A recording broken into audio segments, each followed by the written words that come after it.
Hi viewers, welcome to Andhra Prabha. నేను Raghunandan. West బెంగాల్లో politics చేయాలంటే చాలా పనితీరు కనబరచాలి, చాలా టాక్టికల్గా ఉంటుంది. ఎందుకంటే దాదాపు 2,000 కోట్ల రూపాయల బొగ్గు స్కామ్ని ఇప్పుడు ఈడీ ఇన్వెస్టిగేట్ చేస్తోంది.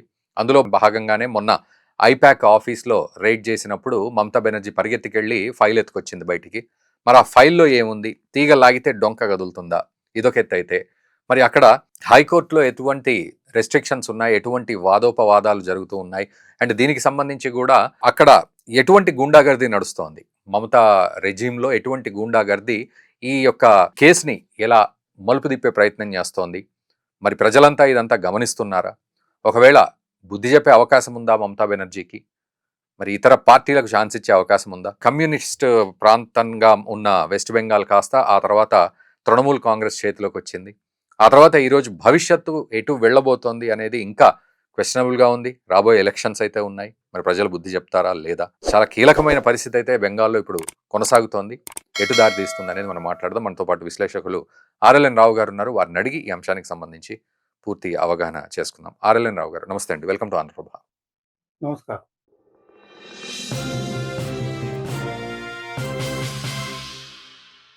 సార్, ఎలా అర్థం చేసుకోవాలి? అంటే ఈ కోల్ స్కామ్ ఏంటి అసలు?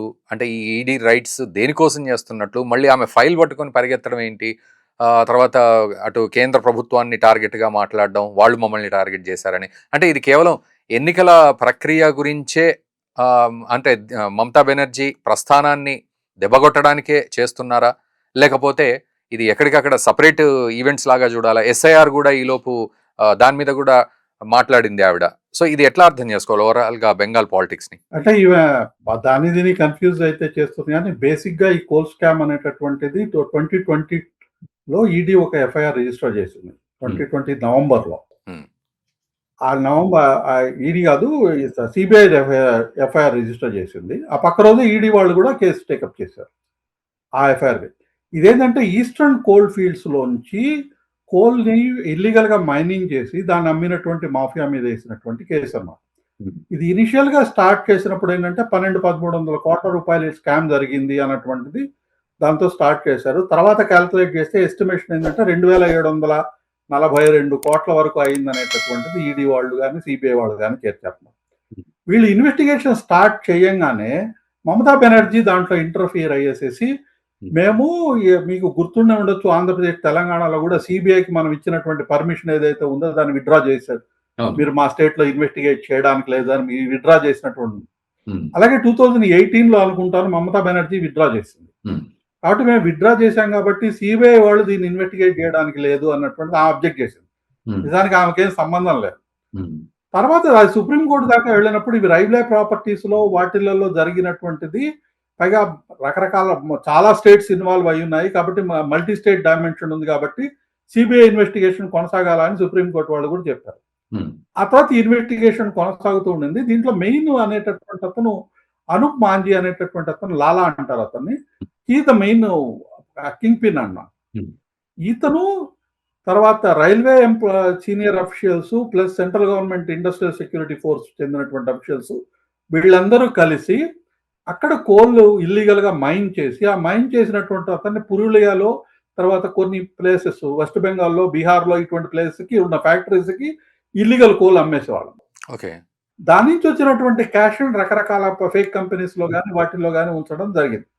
ఈ ఇన్వెస్టిగేషన్ గత 4-5 సంవత్సరాల నుంచి జరుగుతోంది.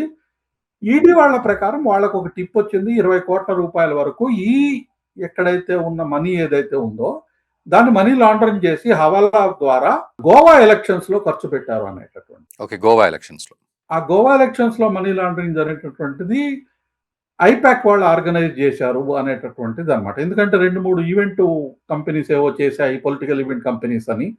తర్వాత ఈ హవాలా వాళ్ళతో ఉన్నటువంటి డిజిటల్ ట్రాక్ ఏదైతే ఉందో దాని బ్యాక్గ్రౌండ్ మొత్తం అన్ని చెక్ చేసినప్పుడు అది ఐపాక్ దాకా వచ్చింది. ఐపాక్ దాకా వచ్చినటువంటి వాళ్ళు ఎగ్జాక్ట్ గా మీరు గుర్తున్నట్టయితే కవిత గారి ఆ లిక్కర్ స్కామ్ లో కవిత గారు అరెస్ట్ అయింది, అరవింద్ కేజ్రీవాల్ అరెస్ట్ అయినటువంటిది కూడా ఈ గోవా ఎలక్షన్స్ లో మనీ లాండరింగ్ చేసి గోవా ఎలక్షన్స్ లో ఖర్చు పెట్టారని.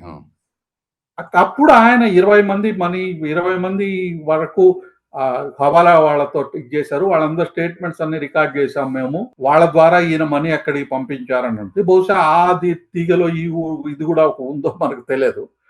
కానీ ఇక్కడి నుంచి అట్లీస్ట్ ఒక హవాలా డీలర్ అని అయితే పేరు మెన్షన్ చేశారు పబ్లిక్ గా. ఇంకా ఎంత ఉన్నదో మనకు తెలియదు. 20 కోట్ల రూపాయలు అక్కడి నుంచి వెళ్ళింది అన్నటువంటి దానికి సంబంధించినటువంటిది ఒక సెక్షన్ 17 అనుకుంటాను నోటీస్ ఏదో ఇచ్చేసేసి వీళ్ళు వచ్చారు. ఇది నార్మల్ ప్రాసెస్ అన్నమాట. ఈ రైడ్ జరిగినప్పుడు అక్కడ వచ్చినటువంటి రికార్డ్స్ ఒకవేళ క్యాష్ కానీ, వాల్యుబుల్ మెటీరియల్ కానీ, డిజిటల్ రికార్డ్స్ కానీ, ఇంకేదన్నా మెటీరియల్ ఉన్నట్టయితే నార్మల్ గా వీళ్ళు సీజ్ చేసుకెళ్ళాలి. అది వాళ్ళకి పవర్ ఉంది. వీళ్ళు వెళ్ళినటువంటి విత్ ఇన్ 1 మంత్ వరకు 1 మంత్ లోపల వాళ్ళు అక్కడ డెసిగ్నేటెడ్ జడ్జి ఒకరు కూర్చుంటారు అనమాట. అండర్ యాక్ట్ ప్రకారం, మనీ లాండరింగ్ ప్రకారం ఢిల్లీలో వాళ్ళు అక్కడ ఇస్తే వాళ్ళు ఎవరి దగ్గర నుంచి అయితే సీజ్ చేశారో వాళ్ళకి షోకాలు పంపించి వాళ్ళ ఇది తీసుకొని అది సీజర్ కంటిన్యూ కావాలన్నా రిటర్న్ చేయాలా అన్నటువంటి ప్రాసెస్ అంతా ఉంది. అది అయితే ఇక్కడ చాలా మందికి ఉన్న డౌట్ ఏంటంటే సార్, ఇప్పుడు ఈ ఫైల్ పట్టుకొని పరిగెత్తడం ఎంతవరకు అవసరం ఆమెకి ఐపాక్ ఆఫీస్కి వెళ్ళి? ఏమిటి ఆ ఫైల్లో ఏముంది, ఎట్లా అర్థం చేసుకోవాలి ఆ జెస్చర్ని? అంటే మీరు ఒక గత 10 సంవత్సరాలుగా మీరు గమనించినట్లయితే ఐపాక్ అనేటటువంటిది వెస్ట్ బెంగాల్ ప్రభుత్వంలో చాలా విషయాన్ని కోట్ అండ్ కోట్ మేనేజ్ చేస్తుంది. చాలా powerful ministers, political leaders, Trinamool Congress చెందినటువంటి వాళ్ళు ఇదంతా ఐపాక్ చేస్తుంటే మేమెందుకు అని పబ్లిక్ స్టేట్మెంట్ ఇచ్చినటువంటి సందర్భాలు ఉన్నాయి. చాలా విషయాల్లో అపాయింట్మెంట్ విషయాల్లో మీకు గుర్తుండే ఉంది, టీచింగ్ అపాయింట్మెంట్ విషయాల్లో స్కామ్లో జరిగినటువంటి ప్లేసులు అటువంటి విషయాల్లో కూడా ఈ మొత్తం డేటా అనేటటువంటిది తృణమూల్ కాంగ్రెస్ యొక్క background quote and quote background work manage చేయడం అనేటువంటిది ఐపాక్ చేస్తోంది అన్నటువంటిది మొత్తం కలకటాలో చెప్పుకుంటారు. ఈ యొక్క బ్యాక్గ్రౌండ్ లో చాలా రకరకాల కంపెనీస్ తయారు చేయడము, ఫేక్ కంపెనీస్ తయారు చేయడము, వీటి ద్వారా మనీలు పెట్టడం అనేటటువంటిది వెస్ట్ బెంగాల్లో మనకు చాలా మంది బాంబేలో జరుగుతుంది అనుకుంటారు. మీకు గుర్తుండొచ్చు, మోడీ గారు వచ్చినప్పుడే 22,000 కంపెనీలు వెస్ట్ బెంగాల్లో ఒకే అడ్రస్ లో ఉన్నాయని చెప్పి వాటన్నిటి లైసెన్సులు క్యాన్సిల్ చేశారు. సో కలకటా కూడా ఇటువంటి స్కామ్స్ లో చాలా ఉంది, కాకపోతే అది బయటికి ఎవరు చెప్పుకోరు అనమాట. సో ఇవన్నీ ఐపాక్ మేనేజ్ చేస్తుంది. ఈ డబ్బు ఐపాక్ నుంచి వచ్చింది కాబట్టి దీని ద్వారా ఒకవేళ డిగప్ చేసినట్లయితే అది తృణమూల్ కాంగ్రెస్ దాకా వెళ్తుంది అన్నటువంటిది అనుమానం. ప్లస్ అది కాకుండా ఈమెకు జరిగినటువంటి రకరకాల స్కాండల్స్ లో ఉన్నటువంటిది లేదా చార్ట్స్ లో కానీ ఏదైనా ఉన్నటువంటిది ఇవి మొత్తం కూడా ఆ రికార్డ్స్, డిజిటల్ రికార్డ్స్ తీసుకున్న తర్వాత ఒక రికార్డ్ తీసుకుంటే దాని నుంచి ఇంకెక్కడెక్కడ లింక్స్ ఉంటాయి. ఎందుకంటే ఒక కంపెనీ పేరున్నది అనుకోండి, ఆ కంపెనీ అకౌంట్ పలానా అకౌంట్ నుంచి జరుగుతున్నాయంటే ఆ అకౌంట్ నుంచి జరిగిన ట్రాన్సాక్షన్ మళ్ళీ ట్రాక్ చేసినట్టయితే అది మరీ డీపర్ గా వెళ్తుంది అనమాట. సో ఈ 20 కోట్ల మీద జరిగినటువంటి ఇన్వెస్టిగేషన్ మొత్తం తృణమూల్ కాంగ్రెస్ లో ఉన్నటువంటి ఇంటర్నల్ స్కామ్స్ ఎన్ని చేశారో వీటన్నిటికీ మనీ ట్రైన్ ఏదైనా బయటికి తీసుకొని వచ్చే అవకాశం ఉందని బహుశా ఆమె భయపడి ఉండొచ్చు. మోస్ట్ ప్రాబ్లీ ఆ కారణాల వల్లే అక్కడి నుంచి రికార్డ్స్ అని ఆ పర్సనల్ గా లాక్కొని వెళ్ళదు. ఆ రికార్డ్సే కాదు, ఈడీకి తగిన అఫీషియల్ యొక్క సామ్సంగ్ ఫోన్ కూడా ఆమె లాక్కొని వెళ్ళింది. సో అంటే ఇది ఎటు దారి తీస్తుంది? మీరు అన్నట్టు 2,742 కోట్ల రూపాయల స్కామ్ అంటే ఇది చివరికి ఎవరి మెడకు చుట్టుకునే అవకాశాలు ఎక్కువగా కనపడుతూ ఉన్నాయి.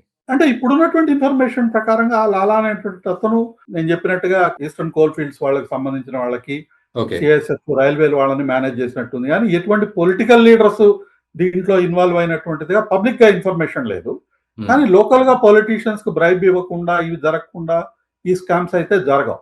బహుశా ఆ రికార్డ్స్ ఏమైనా ఉన్నట్లయితే ఆ రికార్డ్స్ యొక్క ట్రాకింగ్ అనేటటువంటిది జరిగినప్పుడు ఖచ్చితంగా లోకల్ పాలిటీషియన్స్ వెస్ట్ బెంగాల్లో మీరు గమనించినట్లయితే ఈ విధమైన corruption west communist party government నుంచి జరుగుతూనే ఉంది.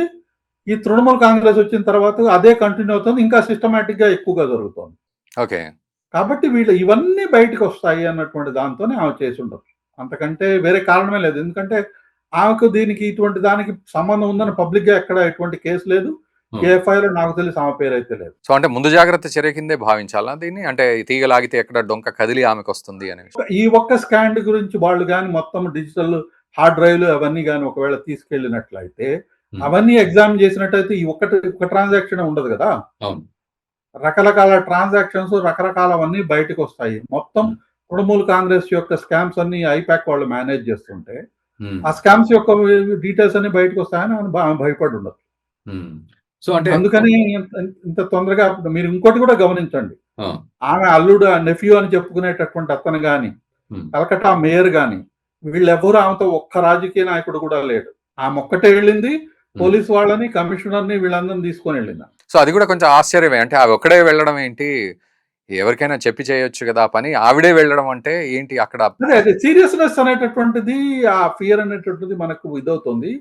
తర్వాత ఈవెన్ కేసులో కూడా మీరు ఇక్కడ సుప్రీం కోర్టులో చేసినప్పుడు she was made party in person. ఆ పేరుతో చేశారు. సో ఈమె పర్సనల్ గా తీసుకెళ్ళింది మా దగ్గర నుంచి స్టోలెన్ అనేటటువంటిది ఆల్మోస్ట్ అది డకాయిటీ కింద మీరు ట్రీట్ చేయాల్సిందనే లెవెల్లో ఈడీ అడ్వకేట్ ఆర్గ్యూ చేయడం అయింది సుప్రీం కోర్టు. సో ఏమిటి సార్ అంటే ఓవరాల్గా ఇప్పుడు మనం బెంగాల్ పాలిటిక్స్ కనుక చూస్తే ఎస్ఐఆర్ ఇష్యూ ఆల్రెడీ అక్కడ తేటతెల్లం చేసింది. ఎవరు ఏంటి, ఎవరికి ఎవరు సపోర్ట్ ఇస్తున్నారు, ఇన్ఫిల్ట్రేటర్స్ ఏంటి, ఈ లెక్కలన్నీ కూడా తేటతెల్లం చేసింది. మనం దాని గురించి మనం ఇదివరకు కూడా చాలా డీటెయిల్గా మాట్లాడుకున్నాం పాత వీడియోస్లో. ఇప్పుడు ఈ ఈడీ కేసు ఏదైతే అంటే ఇదేదైతే ఉందో ఇన్వెస్టిగేషను, సో ఇవన్నీ కూడా రాబోయే ఎలక్షన్స్లో వెస్ట్ బెంగాల్లో ఖచ్చితంగా దీది ప్రభుత్వాన్ని పడగొట్టే పరిస్థితికే తీసుకొస్తాయి అని భావించవచ్చా? సో అటువంటి కాన్సిక్వెన్సెస్ అంటే అంతవరకు కూడా కాదండి. ఇంకా సమస్య ఎక్కడొస్తుందంటే సుప్రీంకోర్టు 2 వారాల్లో మీకు రిప్లై ఇవ్వమనింది. ఆ డిజిటల్ రికార్డు సీజ్ చేసినవన్నీ ప్రొటెక్ట్ చేయమనింది. ప్లస్ ఈ రిప్లై చేయడం అనేటటువంటిది ఇవన్నీ ఖచ్చితంగా ముందరగానే వచ్చినట్లయితే ఏమని రిప్లై చేస్తున్నామే? ఫైల్స్ తీసుకెళ్లిన వాటిని మీరు ప్రొటెక్ట్ చేసి ప్రొడ్యూస్ చేయమంటున్నారు. వీళ్ళ లోపల ఆల్రెడీ డిస్ట్రాయ్ చేసేసి ఉంటే, కాబట్టి పైగా గవర్నమెంట్ సర్వెంట్స్ ని వాళ్ళు డ్యూటీ చేస్తున్నప్పుడు వాళ్ళని అడ్డగించడము, వాళ్ళ మీద దాడులు టైప్ గా చేయడం అనేటటువంటి చాలా సీరియస్ అఫెన్స్ కదా. అవునవును. ఆమె ముఖ్యమంత్రి ఉండొచ్చు, పక్కన కమిషన్ అయ్యొచ్చు, లీగల్ గా వాళ్ళకి ఎటువంటి అధికారం లేదు. కాబట్టి ఇది సుప్రీంకోర్టు చాలా సీరియస్ గా చేసింది. దీనికి ముందర 8వ తేదీ జరిగితే 9వ తారీఖు మన కలకట్టా హైకోర్టులో మొన్న ఏం చేశారంటే, తృణమూల్ కాంగ్రెస్ సంబంధించినటువంటి లాయర్ బ్యాచ్లు వాళ్ళందరూ వెళ్ళి హైకోర్టులో హీరింగ్ జరుగుతుంటే అక్కడ వెళ్ళి చాలా తీవ్రంగా గలబా చేశారు. ఆ గలబా చేసినటువంటి దాన్ని ఆర్గనైజ్ చేసిన వాట్సాప్ మెసేజ్లు మొన్న హీరింగ్ సుప్రీంకోర్టులో జరుగుతుంటే సొలిసిటర్ జనరల్ సుప్రీంకోర్టుకు చదివి వినిపించాడు. ప్లస్ అది కూడా కాకుండా మొన్న రాజు గారు అనేసి మన అడిషనల్ సొలిసిటర్ జనరల్ కలకట్టా హైకోర్టులో ఆన్లైన్ లో మాట్లాడుతుంటే ఆయన మైక్ ఆపేశారు. హైకోర్టు స్టాఫ్ ఆయన మైక్ ఆపేస్తున్నారు, నా మైక్ ఆపేస్తున్నా 2-3 సార్లు చెప్పిన తర్వాత జడ్జి చూసిన తర్వాత ఇది చేసింది. చివరికి ఆ రోజు కూడా హీరింగ్ ఎంత సీరియస్ ఈ విషయం అయిందంటే Calcutta high court chief justice direction ఇవ్వాల్సి వచ్చింది. ఆ కేసుకి సంబంధించినటువంటి లాయర్లు, మిగతా కేసులో ఉన్నటువంటి లాయర్లు తప్ప మిగతా వాళ్ళు ఎవరు ఆ లోపలికి అలౌ చేయడానికి లేదని, మొత్తం ప్రొసీడింగ్ సీసీటీవీ కెమెరా పెట్టాలనేసరికి ఆ విధంగా హీరింగ్ జరిగింది. లేకపోతే హీరింగ్ కూడా జరిగేటటువంటి పరిస్థితి లేదు కలకట్టా హైకోర్టులో. ఇంకో మ్యాటర్లో జడ్జి ఇండెఫినెట్ గా జరగలేదు, జ్యుడిషియల్ గా ఇక్కడ జరిగే పరిస్థితి లేదు, ఇండెఫినెట్ గా కేసు అడ్జర్న్ చేశాడు. సో కలకట్టా హైకోర్టుని పూర్తిగా హైజాక్ చేసేటటువంటి పరిస్థితి ఉంటే, మీరు ఇంకో ఆశ్చర్యకరమైన విషయం చూడండి. ప్రతి మ్యాటర్లో అభిషేక్ మను సింఘ్వి కానీ, ఈయన కానీ, కపిల్ సిబ్బల్ కానీ హైకోర్టుకు వద్దు డైరెక్ట్ గా సుప్రీంకోర్టుకి వెళ్ళండి అనేటటువంటి ఆర్గ్యూ చేసేటటువంటి వాళ్ళు నిన్న సుప్రీంకోర్టులో ఈ మ్యాటర్ మొత్తం హైకోర్టులో ఆర్గ్యూ కావాలని ఆర్గ్యూ చేశారు. ఎందుకంటే హైకోర్టుకి పంపిస్తారు, అక్కడ మళ్ళీ వీళ్ళు హైకోర్టులో ఎటువంటి సిగ్గు లేకుండా వెళ్ళి అక్కడ గుండాగర్ది చేసుకోవచ్చు అని. సో ప్రజలు బుద్ధి చెప్తారా? మరి ప్రజలు బుద్ధి చెప్తారా? ఆ సమయం వచ్చేసిందా? సమయం అయితే వచ్చిందండి. మరి ప్రజలు బుద్ధి చెప్తారా లేదా అనేది చూడాలి. మీరు కలకట్టా వెస్ట్ బెంగాల్ ఎన్నికల్లో గెలవాలంటే ఫ్రాంక్ గా చెప్పాలంటే గుండా బలం ఉండాలి. ఓకే, స్ట్రీట్ పవర్ ఉండాలి. ఆ స్ట్రీట్ పవర్ బీజేపీ మొబిలైజ్ చేస్తుందా? తృణమూల్ కాంగ్రెస్ ఉన్న స్ట్రీట్ పవర్ ని రోడ్లలో కొట్లాడే ఎన్నికలు గెలవడం ఇది అధికారం ఏదో పీస్ఫుల్ గా ట్రాన్స్ఫర్ అవుతుందని మాత్రం కాదండి, ఆమె చేతిలో నుంచి అధికారం లాక్కోవాల్సిందే. ఓకే, స్ట్రీట్ పవర్ లేకుండా వెస్ట్ బెంగాల్లో ఏదైనా సరే. అయితే ఒక అడ్వాంటేజ్ ఏంటంటే ఇప్పుడు ఉన్నటువంటి ఇన్ఫిల్ట్రేటర్స్ చాలా ఓట్లు తీసేశారన్నారు. ఇంకొక విషయం కూడా, ఇప్పుడు జరిగినటువంటి ఐపాక్ వాళ్ళు ఈ ఎస్ఐఆర్ ను మేనేజ్ చేసేటటువంటి దానిలో లక్షల కొద్ది ఫేక్ ఓటర్స్ క్రియేట్ చేశారని, ఆ డేటా కూడా ఉంది కాబట్టి అది కూడా ప్రొటెక్ట్ చేయడానికి ప్రయత్నం చేసిందని ఒక టాక్ అయితే ఉంది. సో అంత సులభం అయితే కాదు. ప్రజల్లో అయితే ఈ మీద తీవ్రమైనటువంటి వ్యతిరేకత అయితే ఉంది. అది లాస్ట్ ఎలక్షన్స్ లో కూడా ఉండింది, బట్ చూడాలి. Right sir, thank you very much RLN Rao garu ఈ అంశంపై మాకు పూర్తి అవగాహన కల్పించినందుకు. సో అదండి ఈ విషయం.